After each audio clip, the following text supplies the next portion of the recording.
ఏదైతే ఈ phone tapping case మొత్తానికైతే ఎట్టకేలకు ప్రభాకర్ రావుని అయితే రప్పించారు.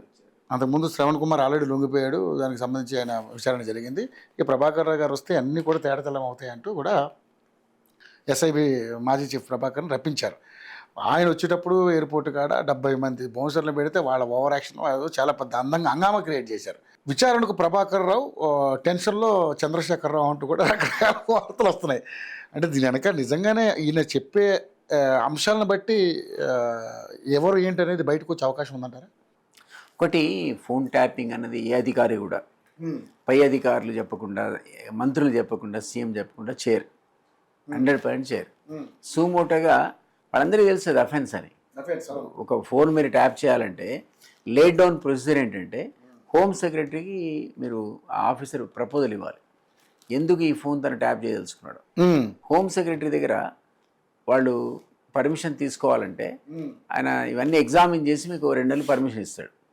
2 months తర్వాత దానికి ఒక కమిటీ ఉంటుంది. ఆ కమిటీకి 2 నెలల రిపోర్ట్ వాళ్ళు ఇవ్వాలి. ఈ 2 monthsలో వాళ్ళు ఏం విన్నారు, అప్పుడు కొనసాగించడానికి వాళ్ళు పర్మిషన్ ఇస్తారు. ఆ కమిటీ కనుక మీరు ఇచ్చిన ఇన్ఫర్మేషన్ సరిగ్గా లేదనుకోండి, పర్మిషన్ క్యాన్సిల్ చేస్తుంది. సో ఫోన్ ట్యాపింగ్ అనేది ఈజీ కాదు.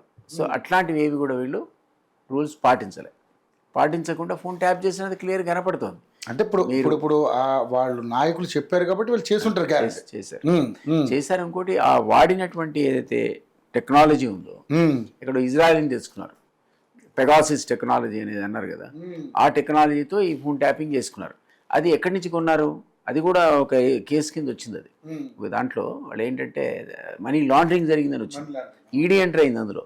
సో ఆ మనీ లాండరింగ్ అంటే ఒక 5 కోట్లు పెట్టి నువ్వు పెగాసిస్ సాఫ్ట్వేర్ తెచ్చావు అనుకుందాం ఇజ్రాయెల్ నుంచి. ఎవడిచ్చాడు నీకు 5 కోట్లు? ఆ కంపెనీ కదా నువ్వు పే చేయండి, నీకు పెగాసిస్ రాదు కదా. సో తెచ్చారు. అది కూడా అది ఒక స్టేట్మెంట్లో చదివాను నేను. వాళ్ళు అది కొనుక్కొచ్చారు ఆ టెక్నాలజీ అని. That means somebody has invested. ఎవరు ఇస్తారు అంటే పాలిటీషియన్స్, అప్పుడు అధికారులు ఉన్నవాళ్ళు మేము ఇస్తాం పట్టు నువ్వు కొనుక్కురా అంటే ఈ అధికారుల దగ్గర డబ్బులు ఉండవు కదా. సో ఇవన్నీ జరిగాయి అవకతవకలు. తర్వాత వాళ్ళు ఇచ్చిన స్టేట్మెంట్లు కూడా కొన్ని స్టేట్మెంట్లు, భుజంగరావు కావచ్చు, తిరుపతి అన్న కావచ్చు, రాధాకిషన్ రావు కావచ్చు, వాడు ఇచ్చిన స్టేట్మెంట్ చాలా క్లియర్గా మేము మా పోలీస్ వెహికల్స్లోనే డబ్బులు కూడా ట్రాన్స్పోర్ట్ చేసాం ఎలక్షన్స్కి అన్నారు. ఓ దగ్గర గెలుపుకు, ఓ దగ్గర ఓటమికి వాళ్ళ ట్రాన్స్పోర్టేషన్ కారణమైంది. నిజానికి ఎలక్షన్ కమిషన్ సుమోటోగా స్టేట్మెంట్ తీసుకొని కొన్ని ఎలక్షన్స్ రద్దు చేయాల్సి ఉండే అసలు ఇప్పటికే. యాక్చువల్ అయితే అంత క్రెడిబుల్ వార్తలు ఇచ్చారు వాళ్ళు.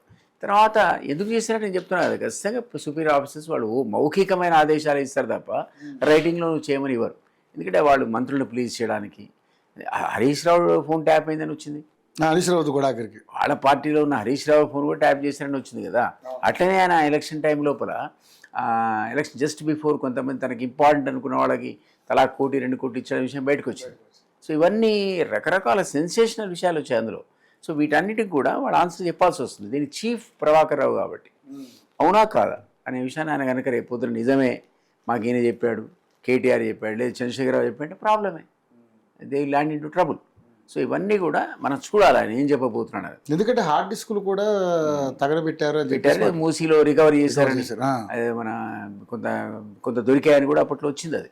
సో ఇవన్నీ అట్లా కాదు, అసలు ఒక సెంటర్నే క్రియేట్ చేశారు, మానిటరింగ్ సెంటర్ని. ఓ 200-300 మంది కూర్చొని మీరు ఫోన్ ట్యాప్ చేసే సెంటర్ని క్రియేట్ చేసి తర్వాత తీసి ఊరవతల పెట్టారు, షిఫ్ట్ చేశారు సబర్బన్ ఏరియాకి. సో అది పెద్ద వ్యవస్థ క్రియేట్ చేసుకున్నారు వాళ్ళు.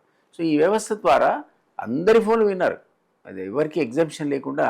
అందుకే అప్పుడు మొత్తుకునేవాడు ప్రతిపక్షం వాళ్ళు, బీజేపీ వాళ్ళు, వీళ్ళు కాంగ్రెస్ వీళ్ళప్పుడు గొడవ, నా ఫోన్ ట్యాప్ అవుతుందో, నా ఫోన్ ట్యాప్ అవుతుందో. నిజమది, అది నిజమని మనకి వీళ్ళు ఎప్పుడైతే మాట్లాడారో అప్పుడు అర్థమైంది.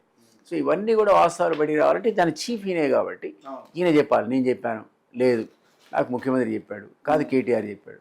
100% అది ఎవరైతే చీఫ్ ఆఫ్ ది మన ఉన్నారో ఈ అడ్మినిస్ట్రేషన్కి, అంటే నా ఉద్దేశం సీఎం ఆర్ కన్సర్న్డ్ కేటీఆర్, ఇట్లాంటి వాళ్ళ ఆదేశాలు లేకుండా ఇది జరిగి ఉండదు.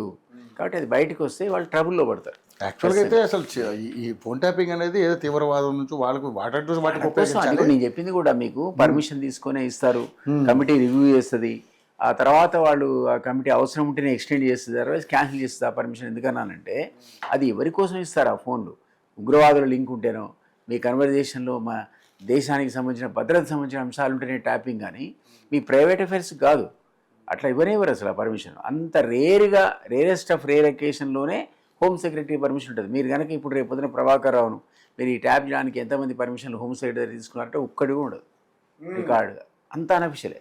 సో ఈ రకమైనటువంటి రకరకాల లావాదేవీలు అసలు వినడం ఏంటంటే ఆ ట్యాపింగ్ ద్వారా రియల్ ఎస్టేట్ వాళ్ళ మీద నిఘా పెట్టి, బిల్డర్స్ మీద నిఘా పెట్టి వాళ్ళని పిలుచుకొని ఆ మనీ ట్రాన్సాక్షన్స్ కూడా వీళ్ళు చాలా పెద్ద ఎత్తున వాడుకున్నారు డబ్బులు వసూలు చేసుకోవడానికి అని, పాలిటీషియన్స్ అని ఒక రూమర్. ఈవెన్ మనం బై ఎలక్షన్స్లోనే విన్నా నేను, మన డబ్బులు పట్టుబడ్డాయి అప్పుడు రాజగోపాల్కి సంబంధించినవి దాదాపు 10-12 కోట్లు. అవి కూడా ఆ ట్యాపింగ్ ద్వారానే వాళ్ళకి అర్థమైందట వాళ్ళందరినీ చూస్తున్నాయని. అదే రూలింగ్ పార్టీ వాటిది పట్టుబడలా, ఎందుకంటే వాళ్ళు విని కూడా వదిలేశారు. అది వీళ్ళదేమో సీజ్ చేశారు. అవును.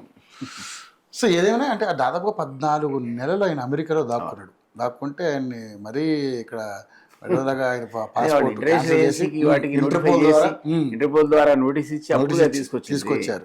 కానీ నిజంగా ఆయన ఇన్ని రోజులు అక్కడ దాక్కోవడానికి ఆయన తప్పు చేశాడని, లేకపోతే ఆయన దాక్కుడు కదా సార్ అలాగా ఉంటుంది. డెఫినెట్లీ ఆయన కూడా భయం ఉంటుంది కదా.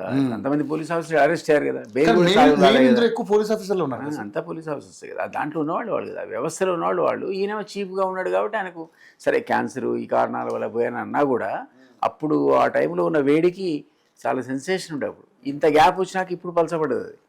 అదర్వైజ్ ఆ టైంలో హాట్ ఆయన అప్పుడు వచ్చింటే పెద్ద కేసు. ఇప్పుడు కాస్త అంతే వివరాలన్నీ అయిపోయి కోర్టు ద్వారా బెయిల్ వచ్చి కొందరు ఇప్పుడు ఆల్రెడీ వాళ్ళంతా బెయిల్ మీద ఉన్నారు.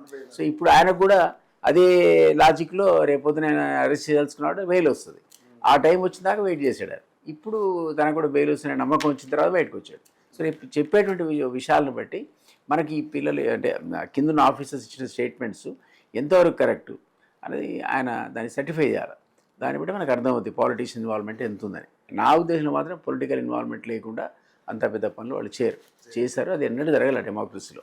ప్రతిపక్ష నేతలది కానీ, బిజినెస్ పీపుల్ కానీ బ్లాక్మెయిల్ చేయడానికి ఇన్ని రకాలుగా అసలు వ్యవస్థను వాడుకోవడం అనేది గతంలో ఎప్పుడు నేను కూడా హోమ్ మినిస్టర్ పిఎస్ ఉన్నా, ఎప్పుడు వెళ్ళే ఫస్ట్ టైం ఇన్నేళ్ల తర్వాత వింటున్నాను. అప్పుడైతే పెద్ద నేరం. మీ ఎక్స్పీరియన్స్ లో ఎప్పుడు వెళ్ళే పర్మిషన్ ఎప్పుడు ఇవ్వలే.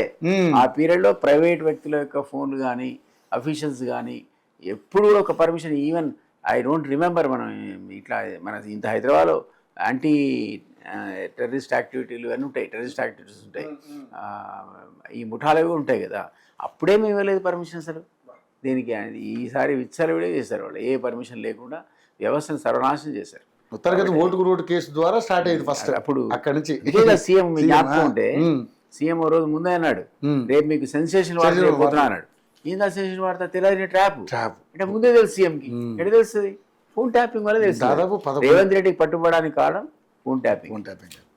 ఓకే, 11 కెమెరాలు యూజ్ చేసి మరి పట్టుకున్నారు.